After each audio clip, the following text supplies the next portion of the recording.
Good morning. My name is Kwabena Boadu, and today we're going to talk about a very important document, the United States Constitution.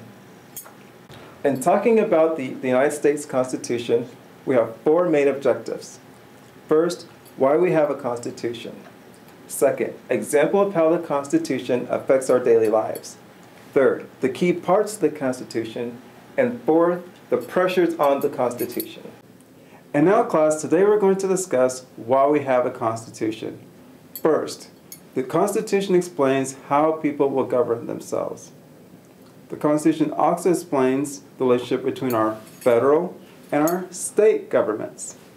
The Constitution explains the freedoms of all our citizens. And finally, every state in the U.S. has its own Constitution.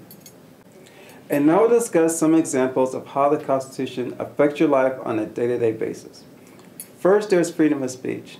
Freedom of speech is the ability to say whatever you wish to say. Now remember, freedom of speech does not include you going to the movies, sitting there enjoying your popcorn, and then all of a sudden yelling, "Fire!" right in the middle of the movie. You can't do that. There's also freedom of religion. The Constitution does give you the right to practice any religion you wish to choose. The Constitution also gives you the ability to travel to any of our 50 states if you wish to go on vacation.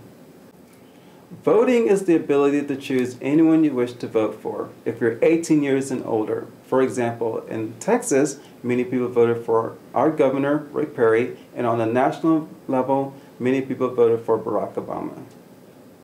There's also the right to a fair trial. You get a lawyer, a jury of your peers, and also a judge. In class today, we're going to have a mock trial to kind of give you some experience on how a trial may work in a real-life situation. Now I'd like to talk about some key parts of the U.S. Constitution. Okay, class, just like when you're writing a story, the Constitution has an introduction, a body, and also a final paragraph. The introduction is known as what's called the preamble. Okay, it states why we wrote the Constitution. Just like any other story, the body of our Constitution defines our government. For example, there's a legislature.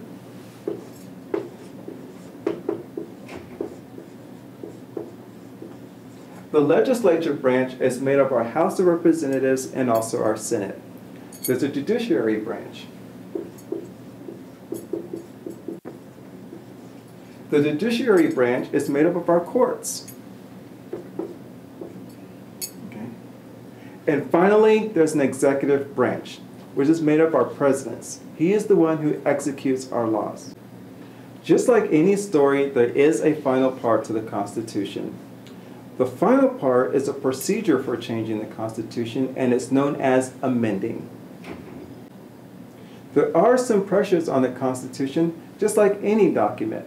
For example, technological changes. Some of you may have MySpace, Facebook, or Twitter. And as people are posting things about you, you probably felt a little violated. And we'll talk about how the Constitution protects your rights. Globalization. We have domestic companies and international. Some companies domestically look towards labor internationally, and we'll talk about how the Constitution affects that. National security. 9/11 and some other terrorist attacks have changed our daily lives, especially if you travel. You probably experienced some of that, and in class we will talk about your national security. There are political, which is our national governments for our federal, and our state governments, like the state of Texas has a government.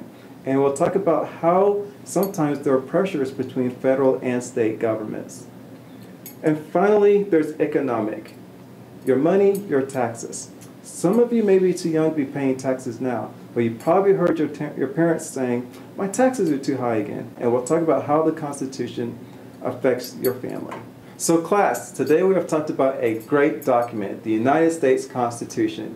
We talked about how the Constitution affects your daily lives. We talked about pressures on the Constitution. We talked about the key points to the Constitution.